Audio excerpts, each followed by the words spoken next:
Okay, switch yourselves off.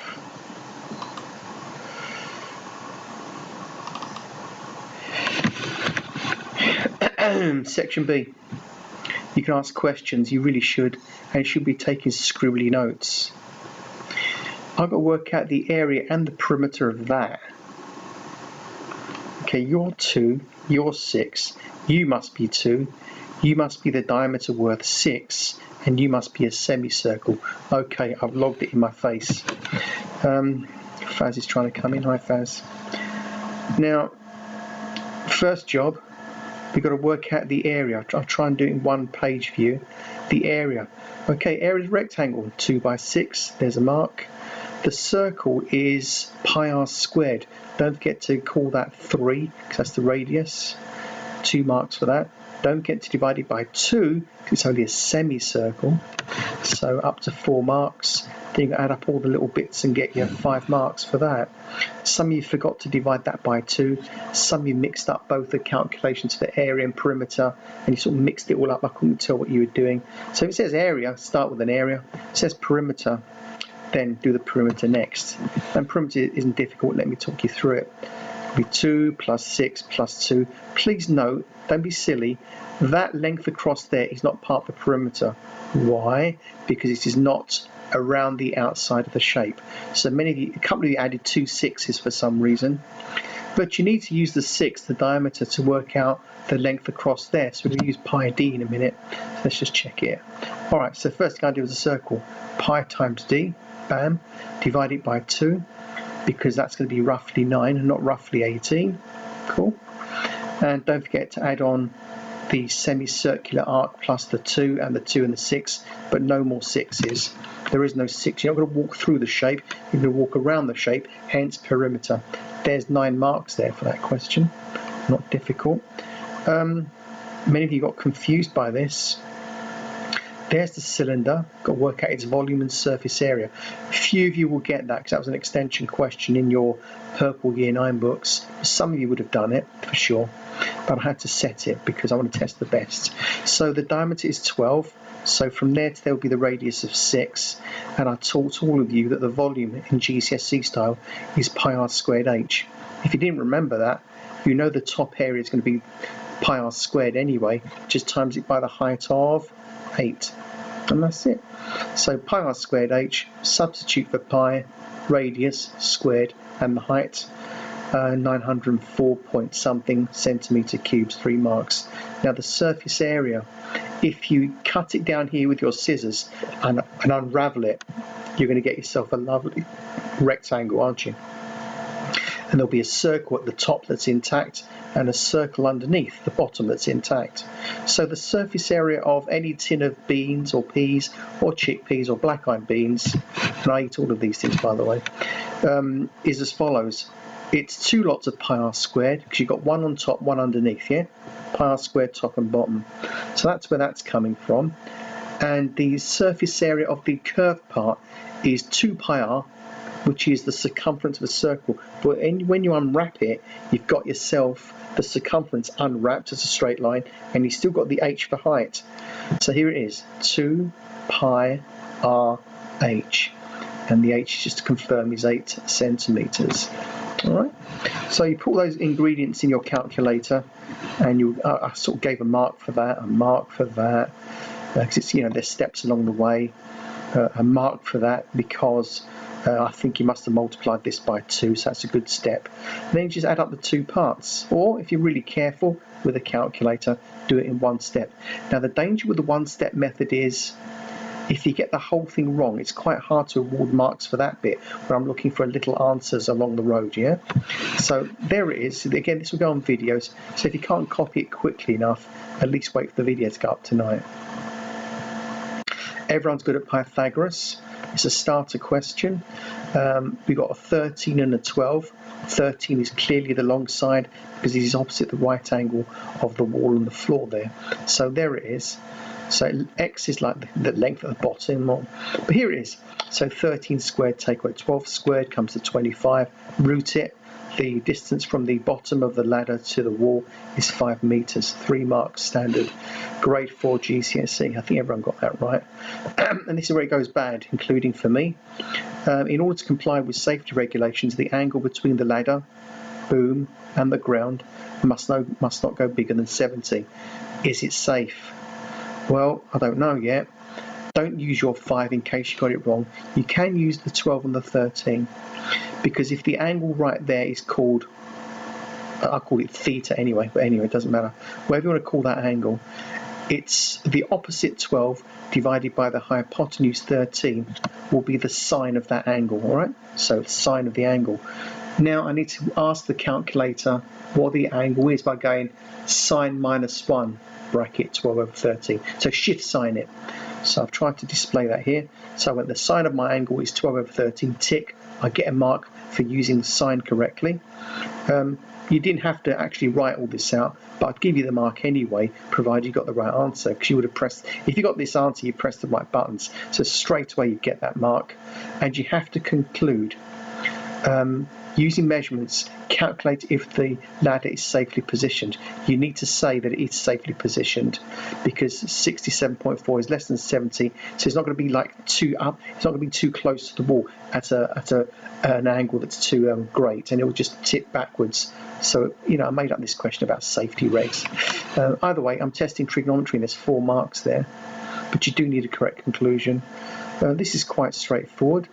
I've got a triangle, and I need to work out its base, in other words across here. And if I know the base, I just go by half base times height, and I've got the area. So there's a lot of marks for this. So I've got a 10, I've got a 7, and you can figure Pythagoras coming on, can't you? 10 squared take away 7 squared is x squared, then you square root it. Which is what I've done here. Many of you got that. Now that's okay for the length x.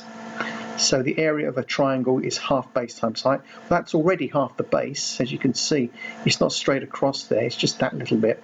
So half the base times the height comes to that. Round it if you want to, you don't have to. But I was looking for centimetres squared because I wanted to give a mark for a unit for a change. Because here we're dealing with centimetres, here centimetre squares. It was worth a mark. So it's up to 6 marks for that. Okay, that's that.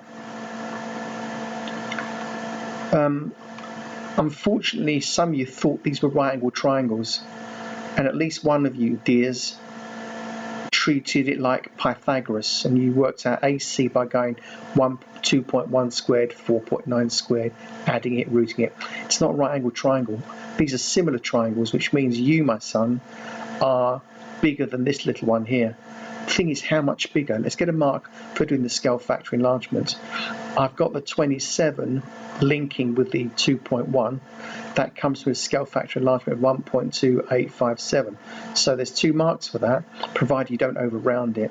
So you do division and you get the scale factor enlargement. I didn't set the question, I just nicked it from somewhere. But you mustn't be fooled as to it's got to be a whole number scale factor. It's not. So how do you work out AC?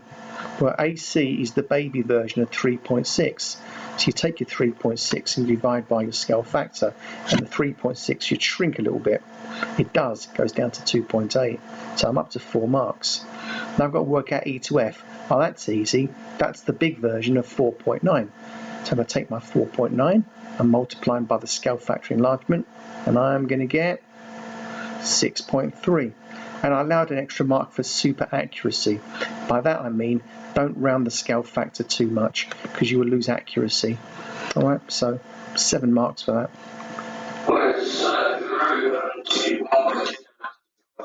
Yeah. No, you get everything apart from that one, maybe. You get everything, right? So it'll be. So if you get everything right, you get 6 marks. That's just a little extra throwaway mark for not over shrinking it. I mean, for GCSE, you never over shrink your intermediary steps, because if you do that, the final answer may be inaccurate enough to lose the final answer mark. We can't have that. So that's cool.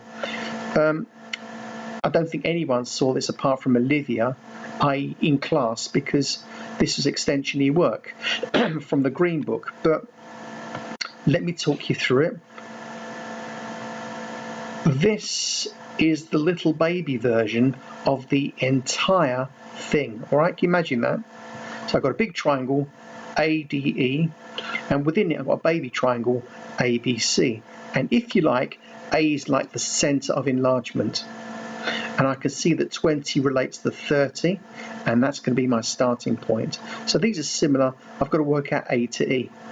Well, my scale factor is 30 over 20, which is 1.5, 2 marks. I now want to work out A to E, I think, which means I take my 10 and stretch him 1.5 times. So A to E is going to be 15 centimeters, because 10 times 1.5 is 15. Now we want E to C. Looks tricky, but don't be frightened of it. If I know the entire length is 15 and the A to C part is just 10, the difference is 5. 2 marks for that. That's a fair question. Again, some of you got it right, others of you left it blank. Didn't need to do that, just need to study it carefully. Question 7. Of course I was going to set one of these because you're the first class ever that I actually taught how to do 3D Pythagoras. In fact, we did a separate lesson on it back in the day when we were doing this unit. 3D Pythagoras, everybody could do this. Okay, so I've got to work out the length of A to G. A to G goes across there to the back at the top. I can't do that directly, and there are textbook methods where you can do it in one step, but I don't approve because these are 2 separate Pythagoras steps. So if I work out A to C first and use it with my 16, then I can get A to G. Problem, how do I work out A to C? Answer, 28 squared, 12 squared. See, this is a sitting down, lying down, lazy little triangle going across the bottom of that box. So here's the first 3 marks. 3 marks for that bit of Pythagoras. That squared plus that squared, rooted. And once I've got my 30.46, I use exactly that in my calculation with my 16. So I've got 16 squared and 30.46 squared. And then root that down and get 34.4. I think a good number of you got 6 marks for that, which was good. I was happy with that, made me happy. I think this is the last question. There it is. How far from the crime scene is the Joker? Well, there's the Joker horizontally away from this bat light thing, beam. How long is that distance across there? Well, that's the adjacent to the angle, and that's the hypotenuse. So adj and hype is cos. We get a mark by setting up the equation. So cosine of 23 equals something over 9, tick. Rearrange it skillfully, tick. Pick up your machine and press equals, tick. So 8.23, but 8.3 is enough because you can't really justify more decimal places than that. So 8.3 is fine. 3 marks, grade 5 GCSE. What angle must the light be at for the bat signal? Oh, it's a bat signal, so I forgot. To be directly above the penguin. And they redrew the picture for you. In other words, I want to go directly above this guy, directly above him, and this time they gave me a distance of the penguin from the bat signal, or the bat light thingy, and the hypotenuse, is it still 19? No, it's a different question completely. Anyway, 19 and 14, we've got adj and we've got hype again, so we're still playing with sine. This time we're going to find the angle. So here we go.